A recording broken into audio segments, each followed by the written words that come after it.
Kebakaran hebat melanda 3 rumah di Desa Sidayu, Kabupaten Batang, Jawa Tengah, Rabu malam.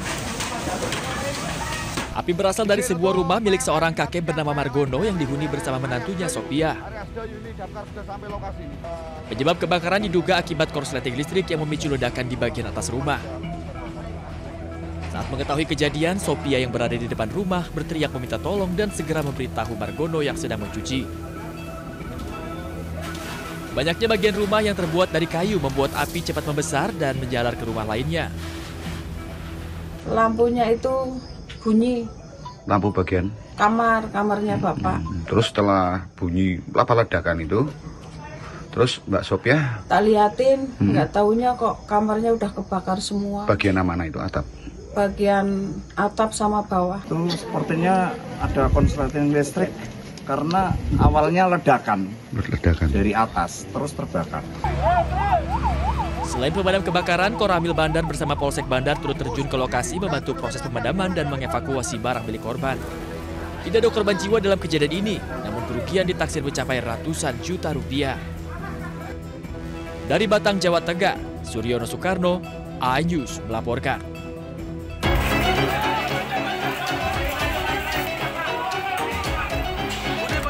Dua kelompok warga antara warga Rusun Petamburan dengan warga Petamburan 5 terlibat tawuran di akses jalan permukiman warga di Tanah Abang, Jakarta Pusat. Tak hanya saling lempar batu, botol dan petasan, semua pelaku tawuran juga membekali diri dengan senjata tajam. Meski di tengah keramaian pasar tradisional Gili-Gili dan permukiman penduduk, kedua kelompok ini pun tak peduli, bahkan terus saling serang demi melukai lawannya. Tak ingin terkena sasaran, para pedagang yang ketakutan menutup lapak dagangannya. Aksi tawuran pecah setelah salah satu warga menembakkan petasan ke arah kerumunan warga lain. Warga yang terpancing emosi langsung melakukan serangan balasan. Meski begitu, belum diketahui jelas penyebabnya. Aksi tawuran baru mereda setelah polisi yang tiba di lokasi melakukan pembubaran dengan melepaskan tembakan gas air mata. Mencegah terjadinya aksi tawuran susulan, sejumlah petugas kepolisian disiagakan di lokasi. Di Jakarta, Rani Sanjaya melaporkan. Pemirsa, kita awali iNews pagi dari informasi yang nekat menerobos palang kereta sebuah mobil minibus meringsek tertabrak komuter lain di Cengkareng, Jakarta Barat. Meski mobil rusak parah, namun pengemudi berhasil diselamatkan dan dibawa ke rumah sakit terdekat.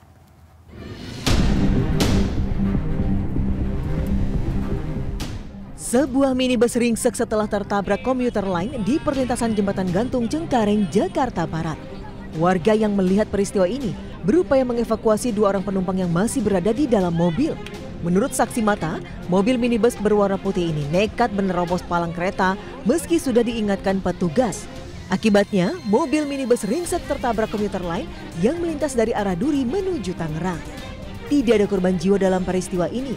Kedua korban yang berada di dalam mobil selamat dan telah dilarikan ke rumah sakit terdekat. Peristiwa ini kemudian ditangani unit Laka Lantas Satwil Jakarta Barat.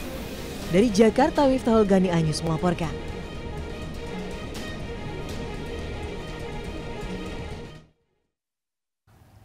Pemirsa, kuati ledakan juga membuat 1 lift rusak berat, pemirsa.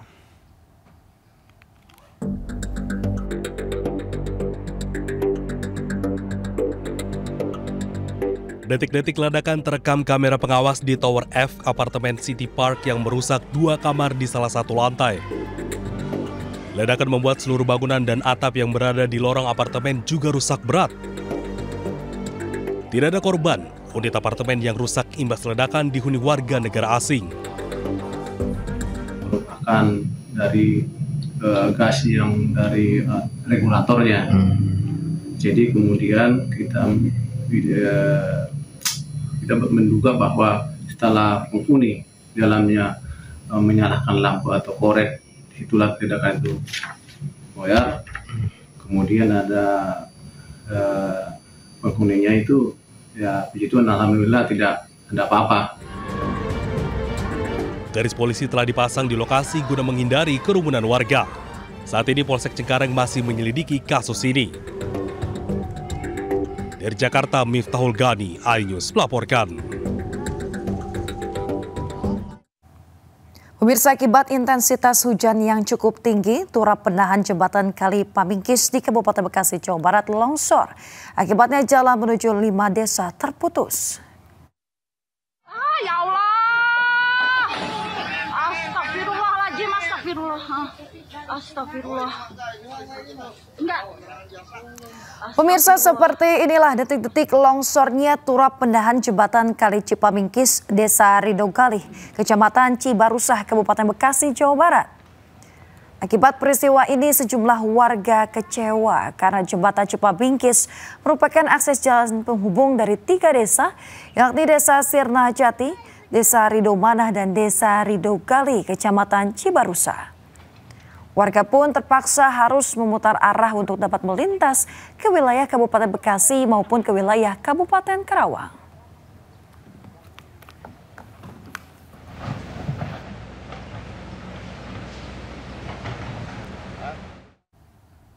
Pemirsa, hari ketiga banjir di Karawang, ratusan rumah masih terendam banjir dengan ketinggian 1 meter lebih.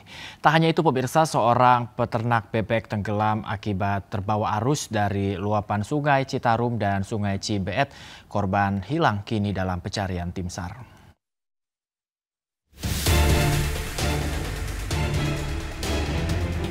Seorang peternak bebek tenggelam akibat terbawa arus dari luapan Sungai Citarum dan Sungai Cibeet.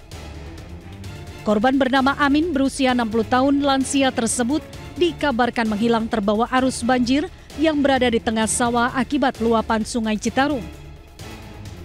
Korban diketahui sempat berenang di sekitaran persawahan yang terendam banjir. Saat itu korban hendak mencari puluhan bebek miliknya yang belum juga kembali ke kandangnya karena kondisi banjir yang terjadi sejak Senin kemarin.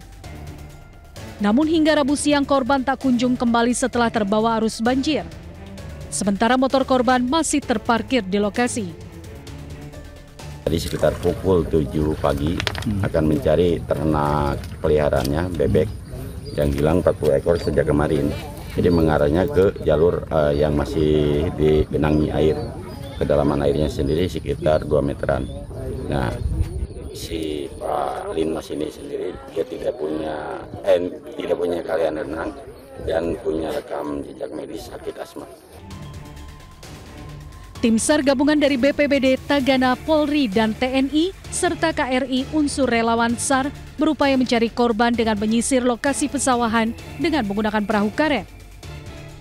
Namun hingga Rabu petang korban masih belum ditemukan, rencananya tim SAR gabungan akan kembali melakukan pencarian esok hari. Sementara itu kondisi banjir di 2 dusun air masih setinggi 1 meter lebih.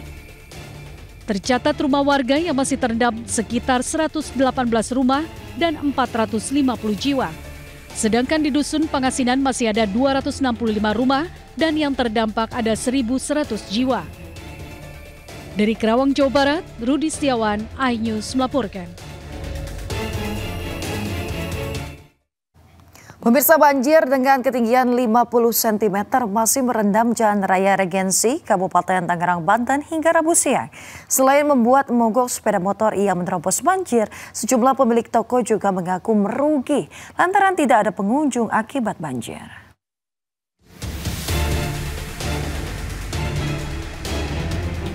Banjir dengan ketinggian 50 cm masih merendam Jalan Raya Regensi, Kecamatan Pasar Kemis, Kabupaten Tangerang, Banten. Banjir menyebabkan jalan penghubung Kabupaten Tangerang dengan Kota Tangerang terputus. Tingginya genangan banjir membuat kendaraan roda 2 maupun roda 4 yang melintas terpaksa harus memperlambat laju kendaraannya. Bahkan beberapa sepeda motor yang nekat menerobos banjir mengalami mati mesin. Abang sini sering Pak banjir Pak jalannya? Sering banget, tiap tahun. Emang ketinggian air berapa Pak? Ya sekitar 50 misalnya ada. Dari mana mau kemana? Dari Total mau ke Permata. Gimana Pak? Terganggu nggak sih? Terganggu banget.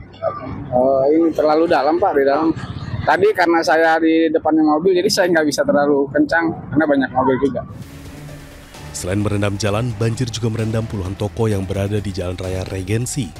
Mereka mengaku merugi lantaran tidak ada pengunjung akibat banjir. Ya sebagai saya pedagang ya keganggu lah begini, yang nggak bisa istilahnya buat orang mau beli aksesnya susah kan ya lewatnya ini. Takut mau ke sini banjir gitu kan, jadi ya terganggu yang makanya sebelah juga pada yang tutup. Dia buka katanya percuma lah, nggak ada pelanggan yang mau ini, istilahnya mau jajan apa mau ini. Warga berharap pemerintah Kabupaten Tangerang dapat segera mencari solusi dan melakukan normalisasi Sungai Cirarap serta memasang tanggul agar banjir tidak kembali terjadi. Dari Kabupaten Tangerang, Banten, Aimarani, iNews melaporkan. Pemirsa, banjir yang merendam ratusan rumah warga di perubahan Ciledug Indah 1 dan 2 sudah mulai surut. Warga setempat yang menjadi korban banjir mendesak pemerintah pusat untuk segera menormalisasi anak kali angke yang menjadi pemicu banjir.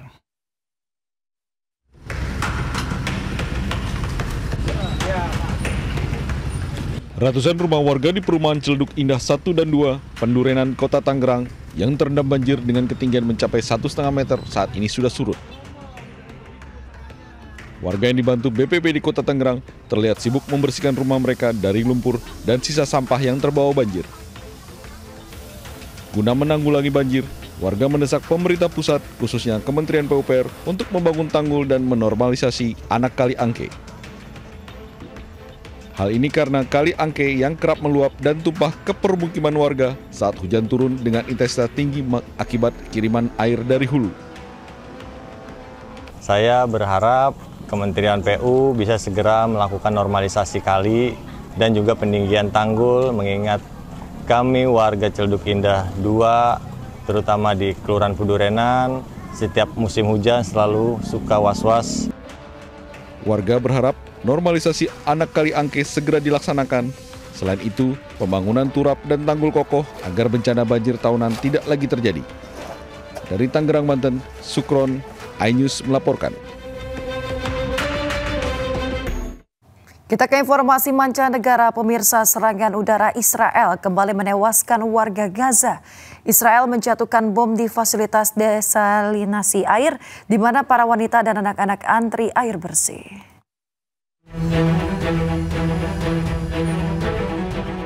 Miris sebuah fasilitas umum, yaitu tempat desalinasi air di kota Gaza, menjadi target penyerangan Israel.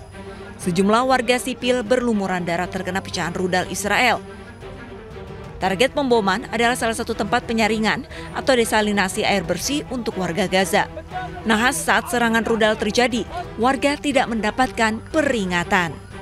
بعد امتار يعني قاعدين بنتسوق في هذا المكان وهذا مكان للميه من اجل الاطفال ومن اجل النساء على فجأة وبدون سابق انذار صاروخ اول صاروخ ثاني بالاطفال بالنساء باللي كانوا في الشوارع كلهم سقطوا شهداء جرحى.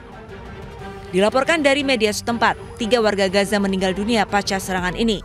Serangan terjadi di kawasan Al-Rimai, daerah padat penduduk Gaza. Insiden ini terjadi setelah meningkatnya eskalasi konflik Israel-Hamas yang kembali memanas. Brigade Al-Qassam kembali melancarkan aksinya kepada pasukan pertahanan Israel di jalur Gaza. Kali ini pejuang perlawanan Palestina melakukan penyerangan mematikan yang menargetkan pasukan Israel di Gaza Utara.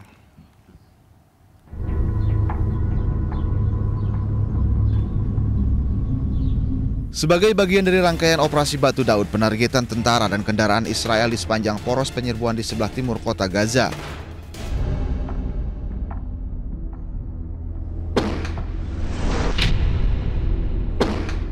Setelah kembali dari garis pertempuran, pejuang Al-Qassam mengonfirmasi bahwa bulldozer milik D9 menjadi sasaran peluru Al-Yasin 105 di dekat Masjid Al-Islah di Jalan Al-Muntar, timur lingkungan Sujaya di kota Gaza.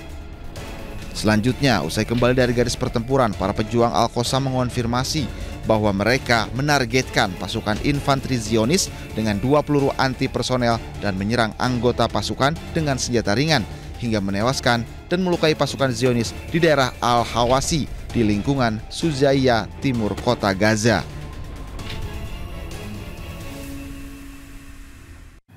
Pemirsa, pasukan Hamas melancarkan serangan menggunakan peluru mortir ke wilayah yang diduga tempat berkumpulnya pasukan Israel di daerah Ma'an Han Yunis.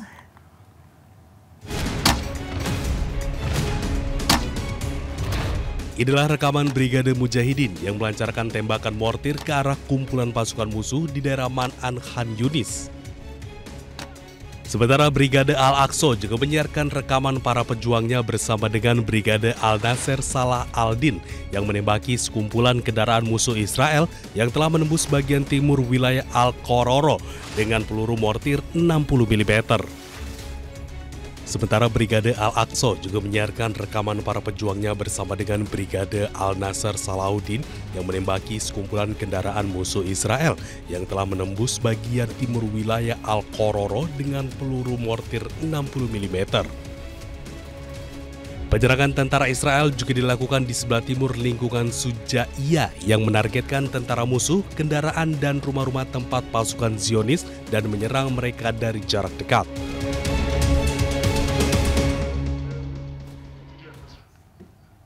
Informasi lainnya pemirsa, kebakaran melanda permukiman padat penduduk di Kota Padang Sidimpuan, Sumatera Utara. Sebanyak 2 unit rumah dan 3 kios ludes dilalap si jago merah.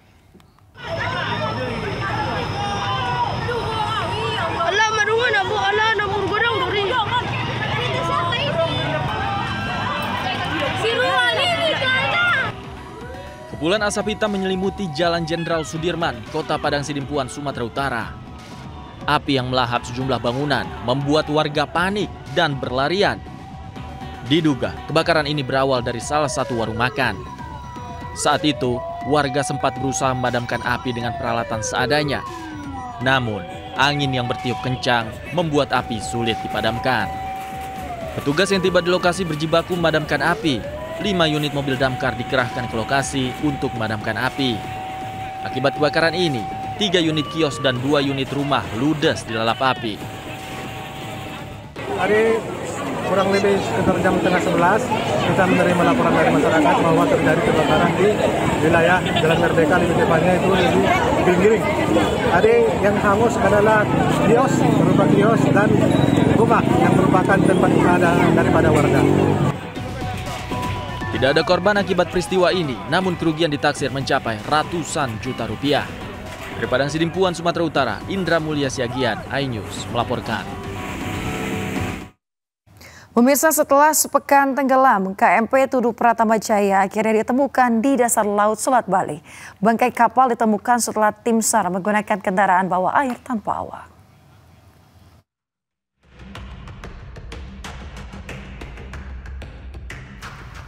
Pemirsa, setelah sepekan tenggelam, KMP Tuduh Pratama Jaya diduga kuat ditemukan di dasar Laut Selat Bali di kedalaman 49 meter. Pencarian dilakukan dengan menggunakan sonar dari KRI Pulau Vanildo.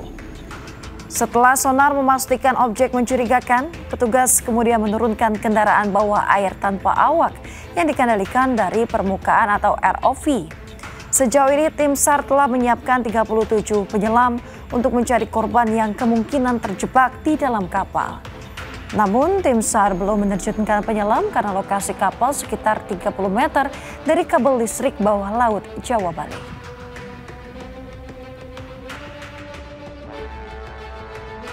Kami memperkirakan pada pukul 07.30 tadi arus tidak terlalu kuat, tapi ternyata kondisi di lapangan berbeda.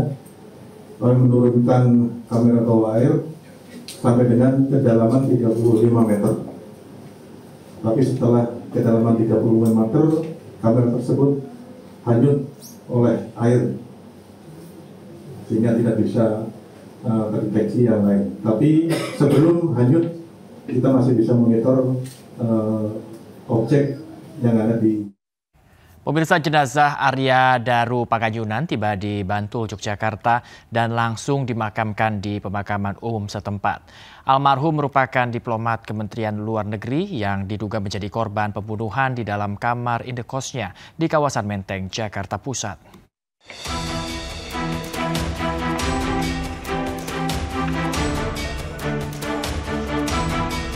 Jenazah Arya Daru Pangayunan, diplomat muda Kementerian Luar Negeri, tiba di rumah duka di Bantul, Yogyakarta.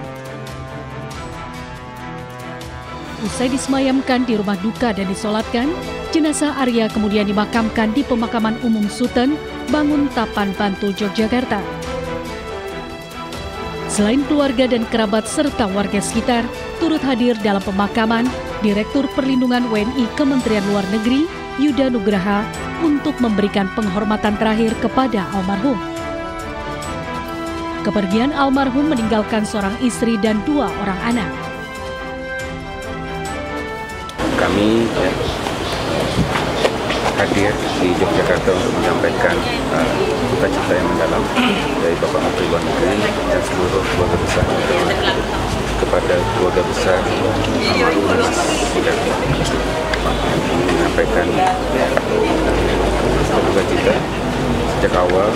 Kemudian sudah membantu dalam proses pemulasan jenazah hingga pengantaran jenazah hingga pemakaman di Yogyakarta.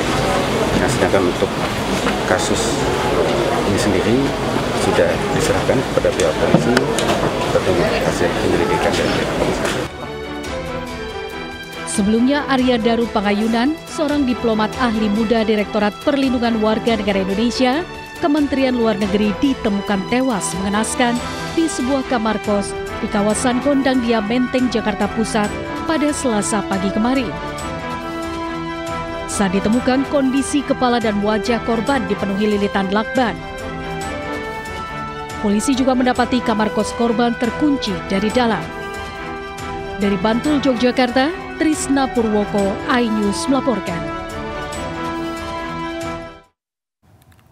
Pemirsa, polisi menggelar olah TKP di kamar kos Arya Daru Pangayunan beberapa jam setelah diplomat muda Kementerian Luar Negeri tersebut ditemukan tewas. Namun polisi belum bisa menyimpulkan penyebab kematian korban yang tidak wajar.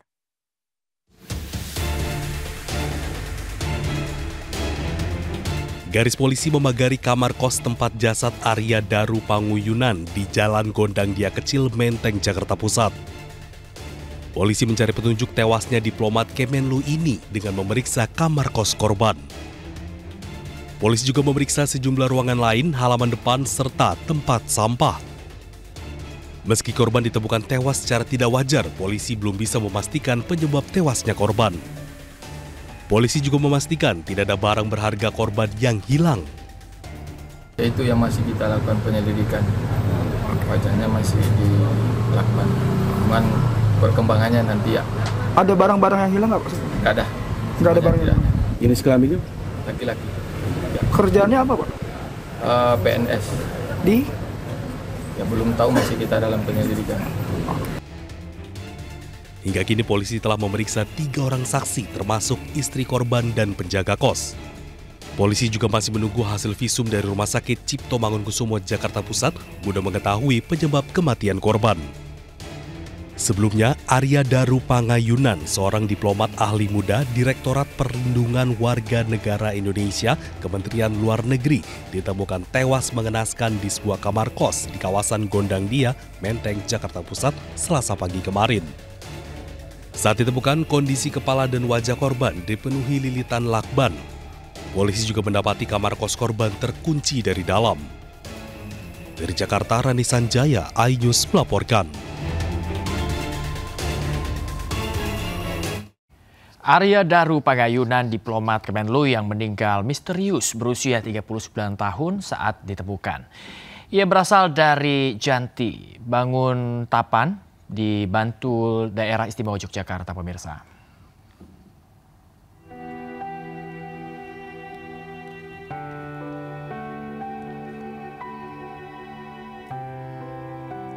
Arya Daru Pangayunan merupakan alumnus Hubungan Internasional Universitas Gadjah Mada.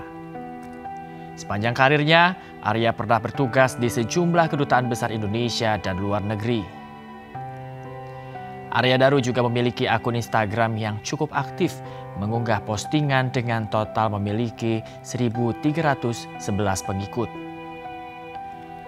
Dalam bio-nya, Arya menulis bahwa dirinya sangat mencintai dunia penerbangan dan aktivitas traveling. Beberapa hari sebelum meninggal, Arya sempat mengunggah iklan mobil pribadinya di Instagram. Unggahan itu menjadi jejak digital terakhir sebelum ia ditemukan tewas. Gak enak banget remote-nya.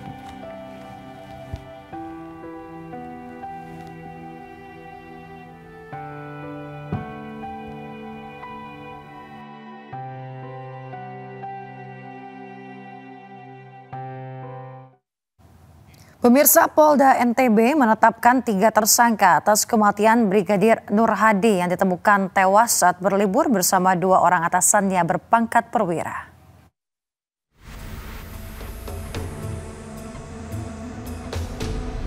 Misteri kematian Brigadir Nur Hadi, anggota Propam Polda NTB yang dinilai janggal akhirnya terkuak. Dari hasil otopsi, diketahui penyebab utama Brigadir Nur Hadi tewas, yaitu akibat dicekik. Selain itu, hasil otopsi juga menunjukkan korban mengalami sejumlah luka di sekujur tubuhnya. Kami lakukan pemeriksaan dalamnya kami temukan ada luka memar atau resapan darah di kepala bagian depan maupun di kepala bagian belakang. Kalau berdasarkan teori, maka kepalanya yang bergerak membentur benda yang diam. Itu yang pertama. Kemudian pada pemeriksaan lehernya ditemukan ada fraktur atau patah tulang pada tulang lidah. Kalau tulang lidah yang mengalami patah, maka lebih dari 80% penyebabnya karena pencegahan. Dari hasil penyelidikan, 3 orang ditetapkan sebagai tersangka, di mana 2 orang diantaranya merupakan perwira polisi yang merupakan atasan korban. Para tersangka menghabisi nyawa korban diduga cemburu dan tersinggung karena korban menggoda serta merayu teman wanita salah seorang tersangka. Ini masih kita dalami karena itu tadi para pelaku masih belum memberikan gambaran jelas terkait dengan pengakuannya, ya. Tetapi kita berdasarkan, saya sampaikan dari awal, kami berdasarkan dari keterangan hasil ekshumasi, ahli pidana dan ahli poligraf. Kenapa kita bisa memastikan bahwa kita tetapkan tersangka. Brigadir Nur Hadi sebelumnya dilaporkan tewas tenggelam di kolam renang private di kawasan wisata Guli Trawang, Lombok Utara saat berlibur bersama 2 orang atasannya. Namun dari hasil penyelidikan diketahui korban tewas dibunuh. Dari Mataram, Nusa Tenggara Barat, Hari Kasidi, iNews melaporkan.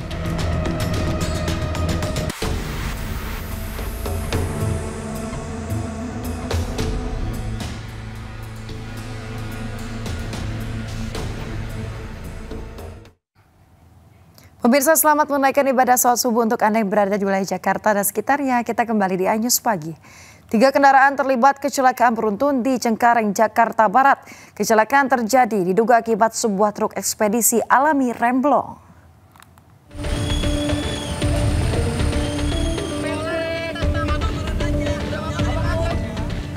Kecelakaan karambol terjadi di Jalan Peternakan Cengkareng, Jakarta Barat.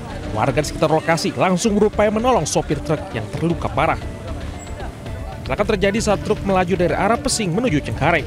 Diduga karena rem tak berfungsi, truk tiba-tiba menabrak truk lain di depannya hingga oleng dan menabrak minibus dari arah berlawanan.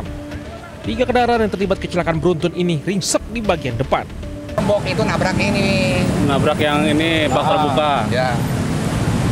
Dia emang dari arah mana? Dari sono. Ngebut, Pak? Enggak ini mah. Enggak, yang sana, yang sana. Ya, itu justru yang ngebut itu. Kayak ngeblong atau gimana, dari situ dokoer nabrak. Nah itu udah berhenti nabrak itu tuh. Peristiwa kecelakaan ini sempat membuat arus lalu lintas di sekitar lokasi mengalami kemacetan panjang hingga 2 km. Dari Jakarta, Miftahul Gani melaporkan.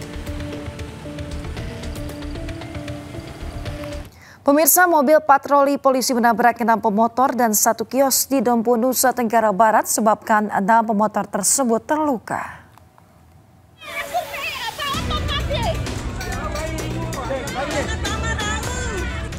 Kecelakaan beruntun terjadi di Desa Hu, Kecamatan Hu, Dompu, terekam video amatir warga. Mobil patroli Polsek Hu menabrak 6 pengendara sepeda motor dan 1 kios sembako. Akibat kecelakaan, 6 pemotor mengalami luka. Para korban dibawa ke puskesmas terdekat dan RSUD Dompu untuk mendapatkan perawatan medis. Sementara, pengemudi mobil patroli yakni oknum anggota Polsek Hu diamankan di Polsek Dompu untuk pemeriksaan lebih lanjut. Menurut Kapolsek Hu, Ibda Samsul Riza, mobil patroli Polsek Hu dikemudikan oleh seorang oknum anggota Polsek Hu melaju dari arah selatan Pantai Lake menuju utara dengan kecepatan tinggi. Pasca kejadian, warga sempat memblokade jalan menuntut pihak kepolisian untuk bertanggung jawab. Sementara pihak kepolisian diwakili Wakapolres bersama anggota DPRD dan perwakilan keluarga setempat melakukan pertemuan di kantor Desa Hu.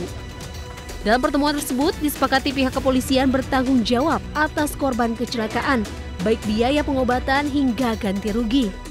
Polisi berjanji akan mengusut tuntas kasus tersebut. Dari Kabupaten Dompu, Topan Iswandi melaporkan. Pemirsa, komplotan curanmor yang menyasar sepeda motor yang tidak terkunci stang ditangkap polisi di Makassar, Sulawesi Selatan. Salah satu pelaku sempat kabur ke atap saat hendak ditangkap.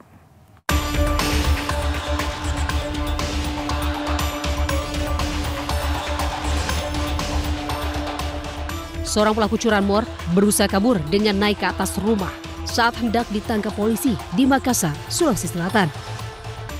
Polisi kemudian menangkap 2 pelaku lain di kediamannya masing-masing. 4 kendaraan sepeda motor hasil kejahatan di berbagai TKP di Kota Makassar turut disita polisi. Seluruh kendaraan yang telah dipreteli ini diduga akan dijual ke penadah. Sebelumnya, aksi pelaku terekam kamera pengawas saat beraksi di Jalan Deng Tata, Kecamatan Tamalate. Dari hasil pemeriksaan polisi, mereka kerap beraksi secara berkelompok menyasar sepeda motor yang tidak terkunci stang. Cari sepeda motor yang tidak dalam keadaan terkunci stang atau terkunci leher. Jadi ketika dia mendapati sasaran atau sepeda motor yang tidak terkunci stang, maka itu yang ditarik keluar. Kemudian nanti teman-teman lainnya yang menunggu di luar untuk membawa motor tersebut. Akibat perbuatannya, pelaku dikenakan pasal tentang pencurian dan pemberatan dengan ancaman penjara 7 tahun. Sedangkan rekan pelaku yang telah diketahui identitasnya dalam pengejaran polisi. Dari Makassar, Syahrul Adiaksa melaporkan. Penangkapan pelaku penipuan dan pencurian emas 30 juta rupiah dengan bonus memberikan pengobatan alternatif di Kabupaten Maros, Sulawesi Selatan berlangsung dramatis. Petugas kejar-kejaran dengan mobil yang dikendarai pelaku.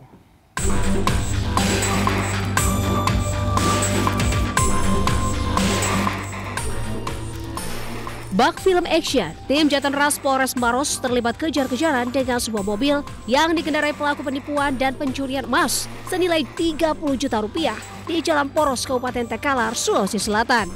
Petugas mengadang mobil tersebut dan langsung meringkus sang sopir mobil yang sempat mencoba melarikan diri. Sementara penumpangnya, seorang wanita, hanya bisa pasrah saat dikeluarkan dari kendaraannya. Kedua pelaku IS 35 tahun dan wanita Parubaya NA kemudian digelandang ke Mapolres Maros untuk menjalani pemeriksaan. Pelaku mengaku dari dinas sosial, kemudian melakukan aksi penipuan dengan modus memberikan pengobatan alternatif terhadap korban. Korban kehilangan emas senilai 30 juta rupiah. Uang hasil penjualan emas digunakan untuk membayar utang para pelaku. Setelah diberikan satu cincin, yang bersangkutan meminta lagi emas kepada korban untuk dimasukkan ke dalam beras tersebut, sehingga korban memberikan 2 perhiasan emas yang dimasukkan ke dalam kantong beras. Setelah korban memberikan emas tersebut, pelaku mengikat dan mengeluarkan emas tersebut, dan emas yang diikat dilarang dibuka dan disimpan di rumah korban. Namun di dalamnya sudah tidak ada emas, hanya berupa 4 genggam beras. Pelaku pun dijerat pasal 378 KUHP dengan ancaman 4 tahun penjara. Dari Kabupaten Maros, Sulawesi Selatan, Wahyu Ruslan melaporkan. Pemirsa, seorang dosen yang diduga menghabisi nyawa suaminya di Medan pada 2024 lalu dituntut hukuman mati. Tuntutan tersebut lantaran terdakwa diduga terbukti melakukan pembunuhan berencana dengan tujuan untuk mencairkan klaim asuransi senilai 500 juta rupiah.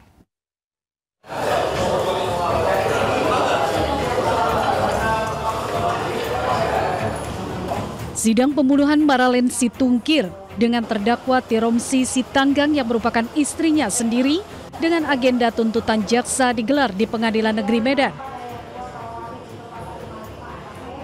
Dalam tuntutannya, jaksa penuntut umum menuntut terdakwa Tiromsi dengan hukuman mati karena terbukti melakukan pembunuhan berencana suaminya.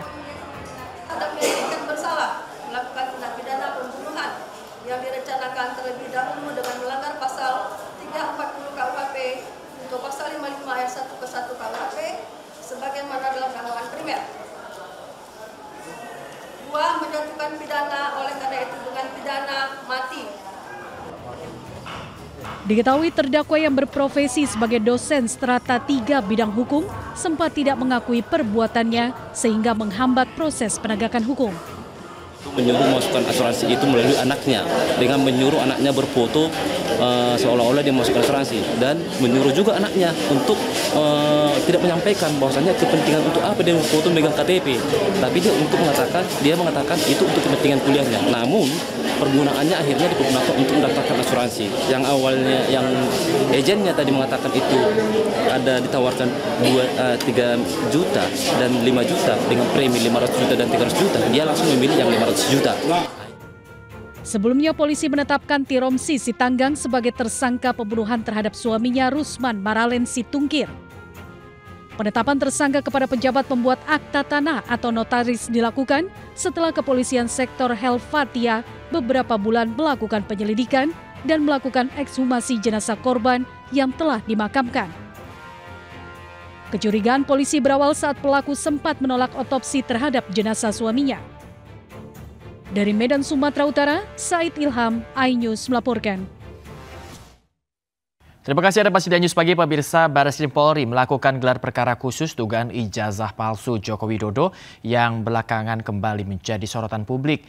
Di tengah-tengah pro kontra yang terus bergulir, dua kubu hadir dalam forum gelar perkara, baik pihak pelapor yakni TPUA maupun pihak Jokowi yang dihadiri oleh tim kuasa hukum.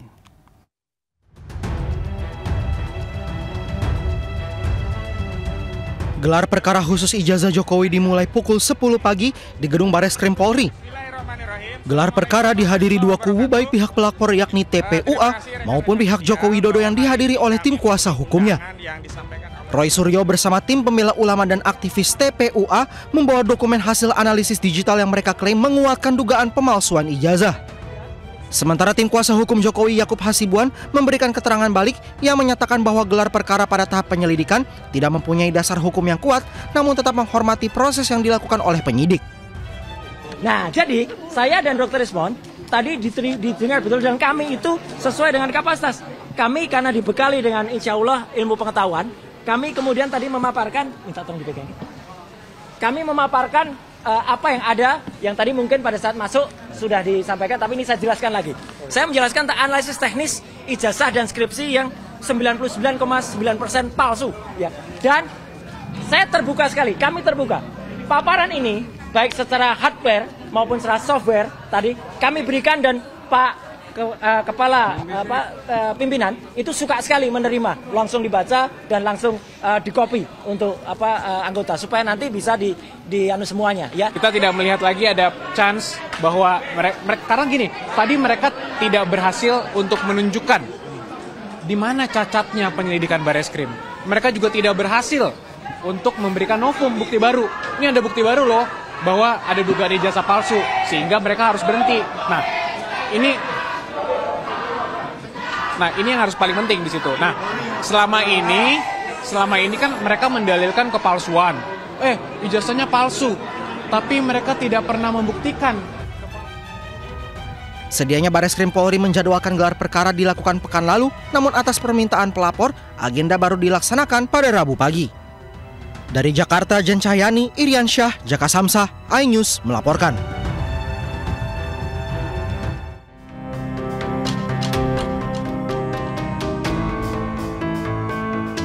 Dalam gelar perkara yang digelar di Barreskrim Polri, Roy Suryo telah memaparkan hasil analisisnya terhadap ijazah Jokowi yang diyakini 99% palsu.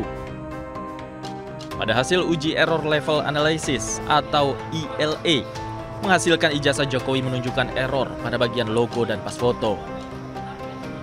Selain itu, hasil face comparison menghasilkan pas foto di ijazah Jokowi not matched atau tidak cocok dengan foto Jokowi sekarang.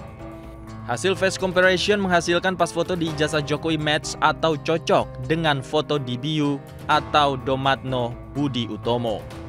Kemudian, ijazah pembanding nomor 1115 Fronojiwo, nomor 1116 almarhum Hari Mulyono, dan 1117 Sri Murtiningsih semuanya identik. Sedangkan ijazah nomor 1120 Jokowi tidak identik. Kesimpulan dari hasil uji skripsi yang cacat tidak akan lulus dan tidak akan ada yang asli. Komisi Kepolisian Nasional ikut memantau dan aktif bertanya dalam proses gelar perkara khusus kasus dugaan ijazah palsu Joko Widodo. Sementara itu pemirsa, pihak pelapor dan terlapor ini sudah menunjukkan berbagai barang bukti hingga data pembanding. Ada ijazah Pak Jokowi, bagaimana pembandingnya? Nah, bagaimana proses membandingkannya ijazah itu dengan ijazah yang lain? Nah, ternyata yang dibandingkan itu tidak hanya soal ijazahnya. Jadi ada beberapa pembanding ya, ada tiga pembanding, tapi sebenarnya banyak, tapi yang diambil 3 karena memang aturannya begitu. Nah, itu yang dicek pembandingnya tidak hanya soal ijazah, tapi soal semua berkasnya. Jadi ada kurang lebih 19 sampai 20 item pembanding di situ, sehingga kita bisa tahu nih betul enggak. Nah, dalam konteks perbandingan itu yang dicek per dokumen, ya, per dokumen dicek, terus kondisi common historicalnya dicek. Misalnya kok kondisi common historical itu kalau ada pertanyaan gini, ini kok ada ijazah satu pakai profesor satunya enggak, atau pakai pakai SOE, pakai SU, itu juga dicek. Pemirsa, mantan Gubernur Jakarta Anies Baswedan hadir dalam sidang pembelaan Tom Lembong di Pengadilan Tipikor Jakarta. Dalam pledoi tersebut, Lembong mengaku tidak terlibat korupsi impor gula.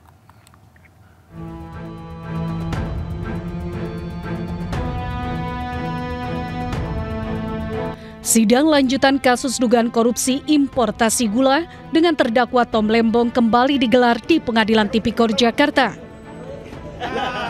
Sidang beragendakan pembacaan pledoi atau nota pembelaan setelah dituntut 7 tahun penjara. Dalam pledoi yang dibacakan tim hukum, Lembong disebut tidak mengetahui apa yang dilakukan PT PPI karena hal tersebut merupakan level teknis. Surat Mendak nomor 490 beserta lampirannya adalah produk yang memberikan kerangka acuan dan batasan atas siapa saja yang capable. Adapun penunjukan terhadap 8 PGR dan PT Kebun Tebu Mas ialah pada tindakan level pelaksanaan teknis yang dilakukan oleh PT PPI.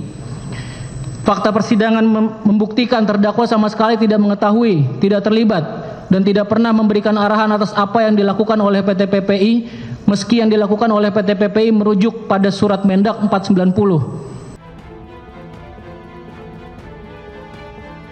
Dalam sidang pledoi ini, mantan Gubernur Jakarta Anies Baswedan ikut hadir dalam sidang. Anies mendoakan agar majelis hakim bisa memutuskan dengan adil.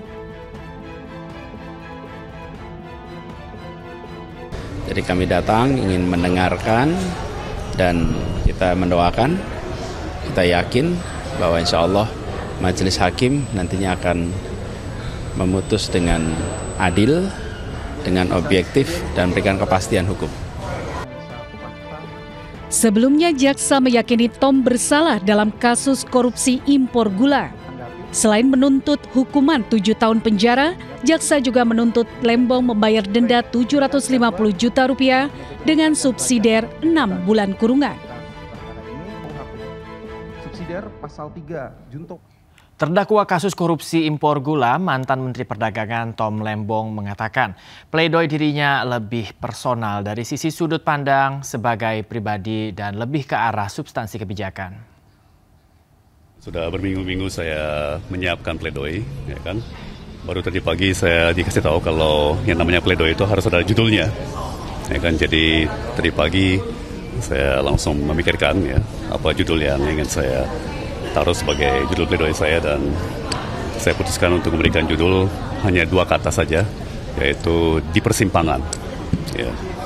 Dan ya saya berterima kasih sekali tadi tentunya tim hukum saya, tim penasihat hukum saya menyampaikan pledoi mereka, ya, dan sangat lengkap tentunya, sangat teknis terus terang. Tentunya pledoi saya akan lebih personal ya, lebih dari sisi sudut pandang saya sebagai pribadi, sebagai pembuat kebijakan, ya, dan mungkin lebih ke arah substansi kebijakan. Ya. Tadi kan sudah disampaikan dari sisi yuridis, dari sisi teknis hukum. Saya ingin melengkapi dengan pandangan dari segi substansi dan juga dari segi apa yang saya alami langsung ya pada saat perkara di 2015-2016. Pemirsa, KPK masih terus menyelidiki kasus dugaan korupsi kuota haji di Kementerian Agama yang diduga terjadi pada tahun 2023 hingga 2024 silam. Meski dugaan korupsi terjadi saat Yakut Khalil Qomas masih menjabat, Menteri Agama periode 2020 hingga 2024 belum juga diperiksa.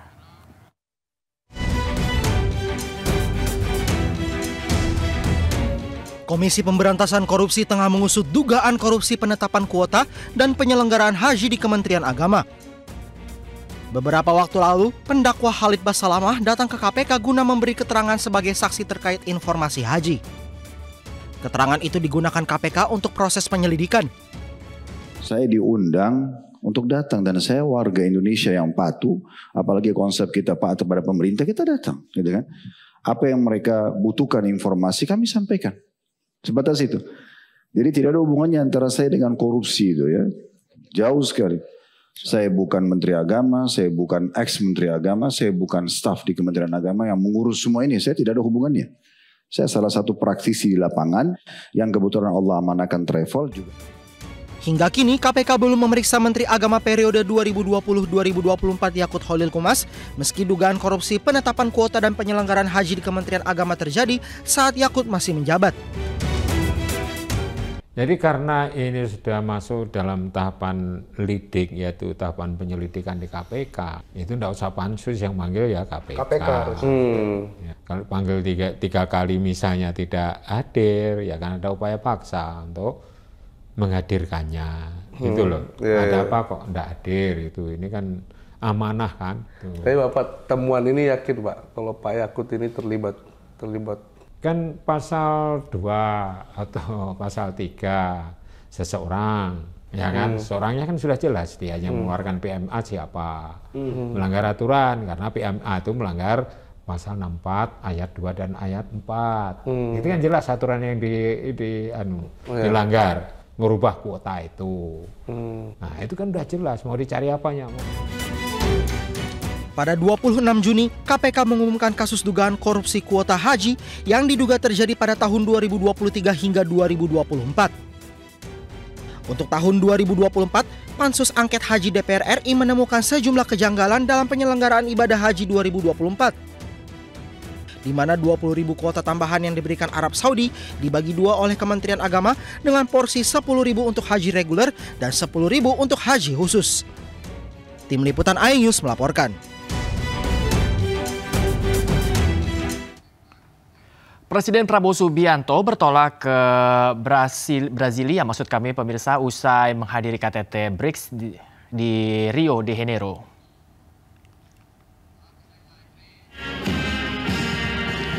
Tiba di Brazil, Presiden Prabowo Subianto menerima penghormatan resmi bagi kepala negara dari pasukan jajaran kehormatan militer Brazil. Selain itu pemirsa, Prabowo juga mendapat upacara penyambutan kunjungan kenegaraan. Dalam kunjungan kenegaraan, Prabowo akan bertemu dengan Presiden Brazil, Luiz Inácio Lula da Silva. Indonesia dan Brazil memiliki hubungan dalam kemitraan strategis dengan potensi besar dalam pengembangan hubungan perdagangan dan investasi. Selain itu, Indonesia dan Brazil telah melakukan kesepakatan melalui perjanjian di berbagai bidang. Di antaranya yaitu pertahanan energi dan juga pertanian.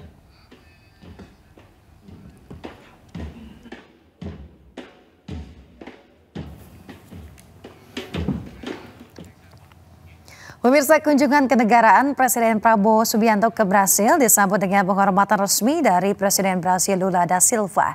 Usai pertemuan bilateral, Presiden Prabowo menerangkan hasil kesepakatan antara Indonesia dengan Brasil untuk meningkatkan kerjasama di bidang perdagangan dan juga investasi. Itu pemirsa, Presiden Prabowo Subianto juga sempat memuji dan juga menantikan kedatangan Presiden Lula da Silva untuk merayakan ulang tahunnya di Indonesia Oktober mendatang. In the economic sector, we agreed to enhance cooperation in trade and investment, and we welcome very much your plan to bring several hundred Brazilian entrepreneurs with you on your visit. My visit here has been very productive, and I really look forward to your visit with tangible achievements by October. And in conclusion, we'll plan a very, very good birthday party for you in Jakarta. Thank you very much. Muito obrigado. Presiden Amerika Serikat Donald Trump mengambil tindakan keras terhadap negara-negara anggota BRICS termasuk Indonesia.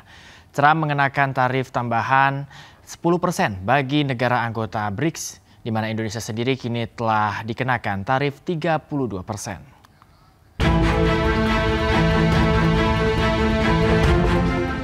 Presiden Amerika Serikat Donald Trump resmi mengenakan tarif tambahan 10% bagi seluruh anggota BRICS. Pernyataan ini disampaikan Trump dalam rapat kabinet di Gedung Putih. BRICS was set up to hurt us. BRICS was set up to degenerate our dollar and take our dollar as the standard, take it off as the standard. And that's okay if they want to play that game, but I can play that game too. So anybody that's in BRICS is getting a 10% charge. Indonesia sendiri saat ini tergabung dalam BRICS. Amerika Serikat telah mengenakan tarif tambahan impor sebesar 32% kepada Indonesia. Sejumlah langkah pun diambil pemerintah, salah satunya dengan terus bernegosiasi dengan AS. Tanggalnya kan dimundurkan jadi tanggal 1 Agustus, artinya ada beberapa minggu kesempatan kita untuk bernegosiasi, dan bangsa kita, pemerintah kita sangat optimis dengan negosiasi, karena kita juga tahu kita berhubungan baik dengan semua negara, ya, termasuk Amerika Serikat. Selama ini kita berhubungan sangat baik, dan tentu hubungan baik itu bisa menjadi modal sosial yang bagus untuk melanjutkan diskusi dan negosiasi di sana. Sebelumnya pada April 2025, Presiden Trump umumkan akan mengenakan kenaikan tarif impor tambahan 32% untuk produk Indonesia yang masuk ke AS. Indonesia diberikan waktu 90 hari untuk negosiasi tarif ini. Sejumlah upaya negosiasi telah dilakukan Indonesia, namun ternyata AS tetap pada pendiriannya.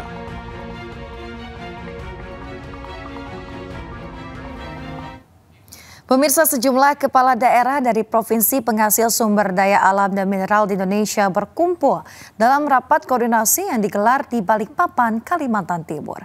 Pertemuan tersebut membahas usulan revisi terhadap skema pendapatan yang berasal dari hasil tambang, kehutanan, dan juga perkebunan.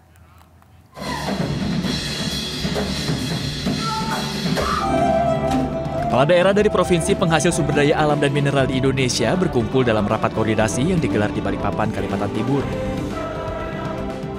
Dihadiri oleh perwakilan dari berbagai provinsi penghasil SDA, rakor ini digelar untuk memperjuangkan hak fiskal daerah yang selama ini belum terakomodasi secara proporsional. Kegiatan ini bertujuan untuk merumuskan strategi bersama agar pemerintah pusat memberikan perhatian lebih terhadap kontribusi besar daerah terhadap penerimaan negara. PNBP pusat tentu tidak ada skema pembagian ke daerah, padahal dampak langsung ditanggung oleh daerah-daerah penghasil.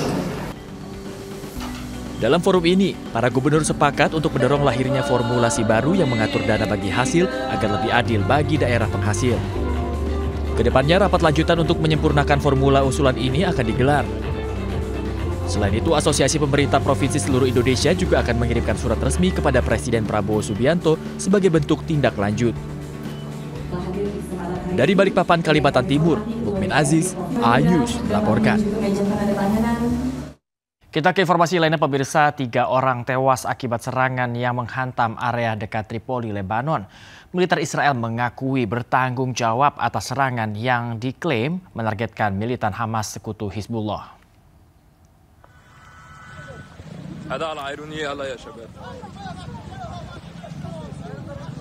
Zionis Israel menjelaskan serangan ini menargetkan komandan Hamas.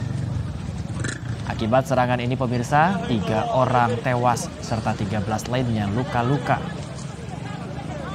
Serangan ini menjadi yang pertama sejak gencatan senjata antara Israel dan Hizbullah diberlakukan pada November 2024 lalu.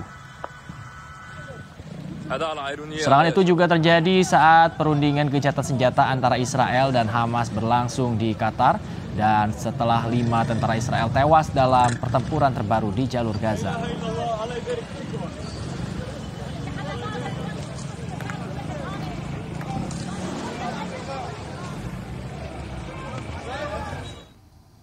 Pemirsa, kelompok bersenjata Houthi merilis video detik-detik penenggelaman kapal kargo berbendera Liberia Magic 6 di Laut Merah.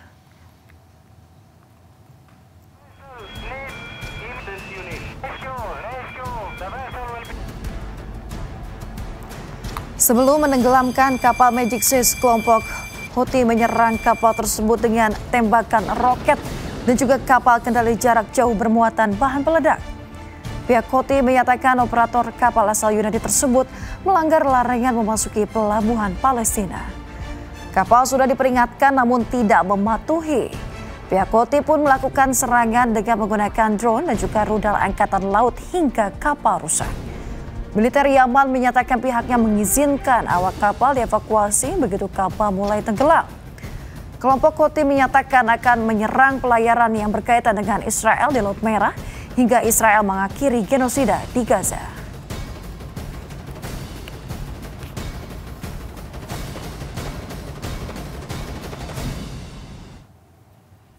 Ya pemirsa, terima kasih Anda masih di News Pagi. Pemirsa, diduga akibat korsleting 3 rumah di Batang, Jawa Tengah ludes terbakar. Akibat insiden ini kerugian material diperkirakan mencapai ratusan juta rupiah.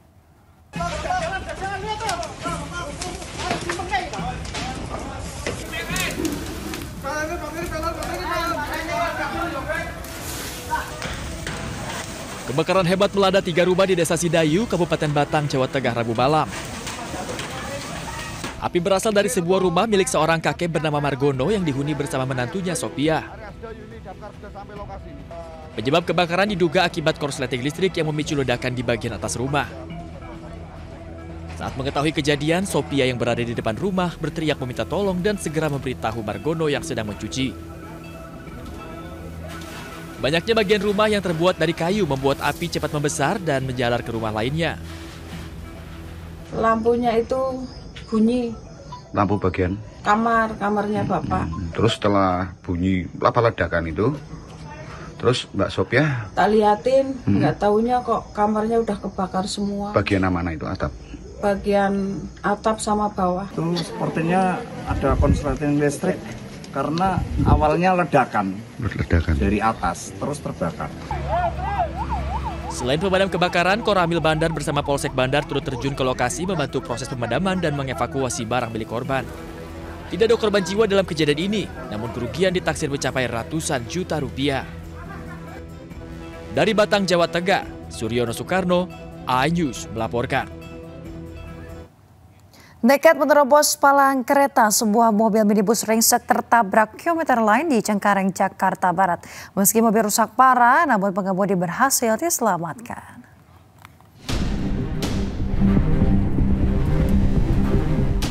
Sebuah minibus ringsek setelah tertabrak komuter lain di perlintasan Jembatan Gantung Cengkareng, Jakarta Barat. Warga yang melihat peristiwa ini berupaya mengevakuasi 2 orang penumpang yang masih berada di dalam mobil.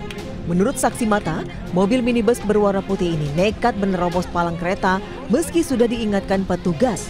Akibatnya, mobil minibus ringsek tertabrak komuter lain yang melintas dari arah Duri menuju Tangerang. Tidak ada korban jiwa dalam peristiwa ini. Kedua korban yang berada di dalam mobil selamat dan telah dilarikan ke rumah sakit terdekat. Peristiwa ini kemudian ditangani unit Laka Lantas Satwil Jakarta Barat. Dari Jakarta, Miftahul Gani, iNews melaporkan. Pemirsa, leg pertama playoff perempat final Liga Futsal Profesional 2025 kembali digelar di Gor Among Grogo, Yogyakarta. Di babak perempat final mempertemukan Favage Banua melawan Sodaka United dan Bintang Timur Surabaya FC berhadapan dengan Moncong Pulo FC.